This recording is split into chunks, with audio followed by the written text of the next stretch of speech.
इस पेपर का पूरा सोल्यूशन देख लोगे तो 100% गारंटी देकर बोल रहा हूं कि 24 फरवरी का जो पेपर है उस दिन धुआं धुआं करके आओगे और सभी बच्चे पास हो जाओगे। क्योंकि आज की इस वीडियो में ये जो पेपर लाया हूं, इस पेपर को खुद यूपी बोर्ड ने अपने ऑफिशियल वेबसाइट पर वायरल कर दिया है, जारी कर दिया है, ताकि बच्चे इसको पढ़ के पास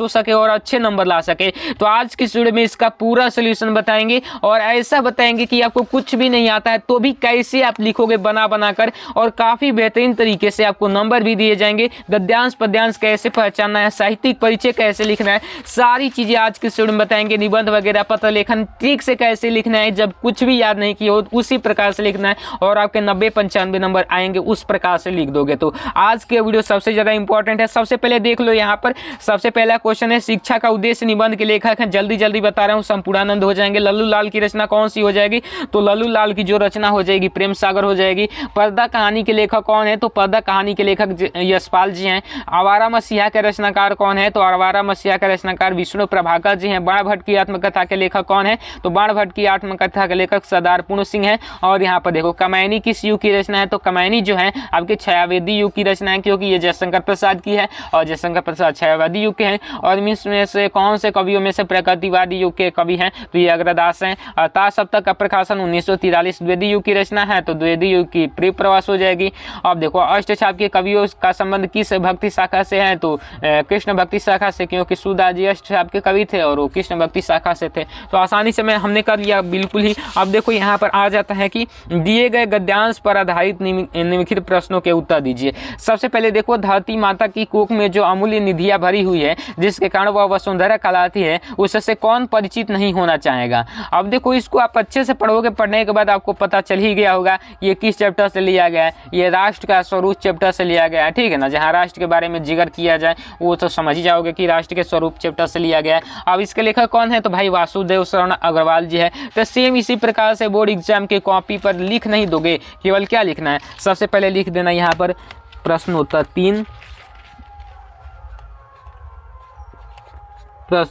3 और उसके बाद यहाँ पर लगा देना गद्यांश ब्रैकेट में, ठीक, गद्यांश लगा देना। अब यहाँ पर लिख देना संदर्भ जो मैंने बताया कि वासुदेव शरण क्या पूछ रहा है, हाँ संदर्भ पूछ रहा है। नहीं तो एग्जाम में आपको कवि का नाम लेखक का नाम और पाठ का नाम भी पूछता है, तो पाठ का नाम यहाँ पर हेडिंग बना देना, पाठ का नाम, फिर बना देना नीचे लेखक का नाम, ठीक, इस प्रकार से बना देना। यहाँ पर फर्स्ट लिख देना पाठ का नाम में यहाँ पर राष्ट्र का स्वरूप लिख देना, लेखक के नाम में वासुदेव शरण अग्रवाल लिख देना। और इसी चीज़ को बढ़ा चढ़ा कर लिख देना, धरती की कोख से जो अमूल्य निधियाँ भरी हुई है, यानी कि धरती माता की कोख में जो कीमती वस्तुएं भरी हुई है उसी के कारण धरती माता वसुंधरा कहलाती है। और ये जो कीमती वस्तुएं हैं इतनी कीमती है कि इससे हर लोग परिचित होना चाहते हैं, बढ़ा चढ़ा कर लिख दोगे तो हो जाएगा। बाकी ये देखो इसी में मिल जाएगा। उसके बाद देखो अथवा करके दिया है, अशोक का फूल उसी मस्ती में हंस रहा है, पुराने चित्र को देखने वाला उदास होता है। और यहाँ पर पंडिताई का बोझ जितने भी भारी होते हैं, जितने मतलब पढ़ लेना है आपको अच्छे से। बाकी ये देखो इस अशोक का फूल आ गया ना, तो अशोक का फूल चैप्टर से लिया गया है और इसके लेखक कौन है, हजारी प्रसाद द्विवेदी जी हैं। तो इस प्रकार से संदर्भ लिख लोगे, व्याख्या बढ़ा चढ़ा कर लिख दोगे। बाकी ये चीज आप इसी में से खोज कर लिख सकते हो। इधर देखो कि दिए गए पद्यांश पर आधारित निम्नलिखित प्रश्नों के उत्तर दीजिए। दुर्बलता का ही चिन्ह विशेष शपथ है, पर आज अबला जन के लिए कौन शपथ है। आदि में उकसाई गए, इससे पता चल रहा है ना कि ये किस चैप्टर से लिया गया है, बिल्कुल आसान चैप्टर है, ठीक है ना। देखो मैं अगर उकसाई गई हूँ भरत से तो पति समान आप स्वयं का पुत्र भी खोऊं, ठहरो मत रुको मुझे को तो सुन लो, यदि मैं उससे सार उसे सब चुन लो, तो करके पहाड़ सा पाप मौन रह जाऊं। तो ये कैकेयी का अनुताप से लिया गया है। देखिए यहाँ पर अनुताप आ रहा है ना, तो कैकेयी का अनुताप से लिया गया है। और इसके जो रचयिता है कौन है, इसके रचयिता ये है। कैकेयी के अनुताप के रचयिता कौन है, आप कमेंट में बताना। कैकेयी के अनुताप के रचयिता कौन है, कमेंट कर देना, मैं आपका जवाब दूंगा, ठीक है। अब देखो यहाँ पर अब देखिए यहाँ पर अगला क्वेश्चन आता है कि अथवा में ही दिया जाता है, लज्जाशील पथिक महिला कहीं दृष्टि आए तो होने देना, विकृत वासना तू सुंदरी को थोड़ा सा समीक हुआ, गोद में शांति खोना, होठों में कमल, मुख मलिनताएं मिटाना। ये आप समझ ही चुके हो कि पवन दूतिका से लिया गया और इसके लेखक कौन है? अयोध्या सिंह उपाध्याय हरिऔध जी हैं। ठीक, इस प्रकार से आप देखो यहाँ पर अब कई का अंक आप कमेंट में बताना, मैं लेसन गुजित है। ठीक, अब देखो यहाँ पर इस प्रकार से ये दिया गया, अंडरलाइन का आप संदर्भ व्याख्या कर दोगे। और यहाँ पर साहित्यिक परिचय देना है, हजारी प्रसाद द्विवेदी, APJ अब्दुल कलाम और वासुदेव शरण अग्रवाल। इन तीनों को याद कर लेना और ये भी याद कर लेना काफ़ी बेहतरीन तरीके से। और बहादुर और पंच लाइट कहानी तो आपको आसानी से याद ही हो गई होगी, मेरे चैनल पर वीडियो है, जाकर देख लेना। और खंड काव्य यहाँ पर अपने जिले के अनुसार कोई भी खंड काव्य याद कर लेना, बाकी कोई इसमें ज़्यादा उतनी बड़ी बात है नहीं। अब देखो यहाँ पर आया है, दिए गए संस्कृत गद्यांश में से किसी एक का संदर्भ सहित हिंदी में अनुवाद करो। महामना विद्वान वक्ता धार्मिक नेता पटु पत्रकारिता, यानी कि महामना मालवीय धार्मिक नेता और कुशल पत्रकार थे। परमश सर्वोच्च गुण जन सेवा, उनके सभी गुण जन की सेवा के लिए थे। अत कुत्रापि अयम जना दुखितम पीड़नाय पश्चात तदेव शीघ्रम उपस्थितम, यानी कि यदि कोई लोग कहीं पर पीड़ित दिखाई देते थे तो वहाँ शीघ्र उपस्थित होते थे और सर्वविधम सहायम करोति, और सभी प्रकार से सहायता करते थे। प्राणी सेव अस्य स्वभाव अस्ति, प्राणी की सेवा करना इनके स्वभाव में था। इसी प्रकार से ये भी कर लेना आप काफ़ी ज़्यादा आसान से। अब देखो यहाँ पर दिए गए पद्यांश में से किसी एक का संदर्भ सहित हिंदी में अनुवाद कीजिए। 7 नंबर का, नभे उच्यते भद्रम उल्लुक या विचेचम क्रोध से मुखम पश्यम कथम क्रोधो भवति। ये आपको पता है ना किस चैप्टर से लिया गया? महामना मालवीय से लिया गया। और ये किससे लिया गया? तो उल्लुक जातकम कथा चैप्टर से लिया गया। ठीक, तो ये कह रहा है कि नमे रोचते, कौवा कह रहा है कि मुझे नहीं अच्छा लगता है भद्रम उल्लुक राज्याभिषेकम, यानी कि उल्लू का राज्याभिषेक मुझे अच्छा नहीं लगता है। क्रोध से मुखम, यानी कि बिना क्रोधित के इसका मुख ऐसा है, तो क्रोधित होगा तो कैसा होगा, इसी प्रकार से।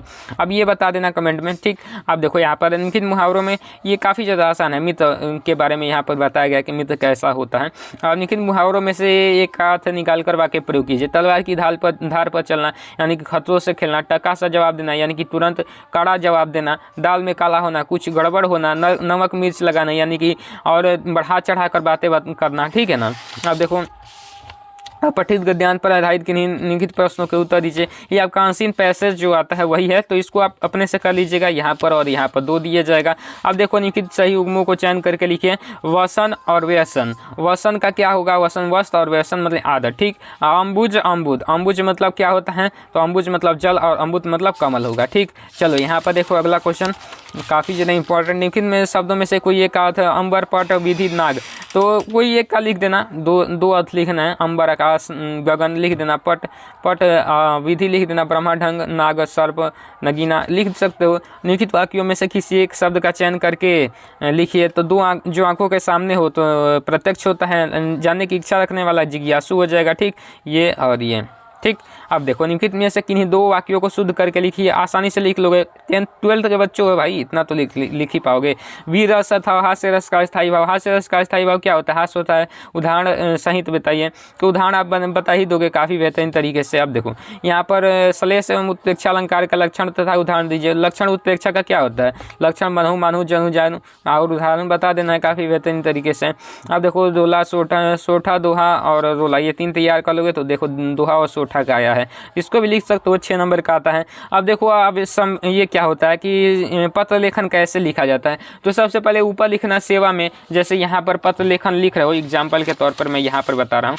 देखो यहाँ पर ऊपर, ठीक, तो पत्र लेखन लिख रहे हो तो सबसे पहले ऊपर लिख देना सेवा में। ठीक, सेवा में, और कॉमा लगा देना। और जिस भी अधिकारी को लिख रहे हो वो चीज़ लिख देना। बैंक प्रबंधक है तो यहाँ पर लिख देना बैंक प्रबंधक। ठीक, और यहाँ पर उनका एड्रेस दे देना, जैसे प्रतापगढ़,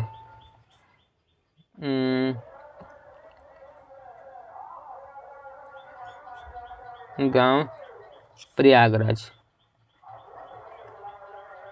इस प्रकार से लिख देना। और उसके बाद यहाँ पर लिखना महोदय, कॉमा लगा देना, और बाकी की चीज़ें अपनी शिकायत वगैरह जो भी है वो लिख देना। यहाँ पर भवदी लिख देना, अपना नाम XYZ लिख देना, पूरा नाम नहीं लिखना है। और उसी प्रकार से बेरोजगारी की समस्या और समाधान पर निबंध कैसे लिखना है, सभी निबंध, आतंकवाद की समस्या और समाधान, सब निबंध मेरे चैनल पर अपलोडेड है, जाकर देख लेना। काफ़ी आसानी से मैं आपको निबंध उस पर बताया हूँ। निबंध लिखना काफ़ी आसान होता है। प्रस्तावना और प्रस्तावना और उपसंहार, ये चीज़ें हमेशा लिखना। बाकी मध्य भाग लिख सकते हो अपने से बनाकर। मिलते हैं अगली वीडियो में, तब तक के लिए जय हिंद, वंदे मातरम।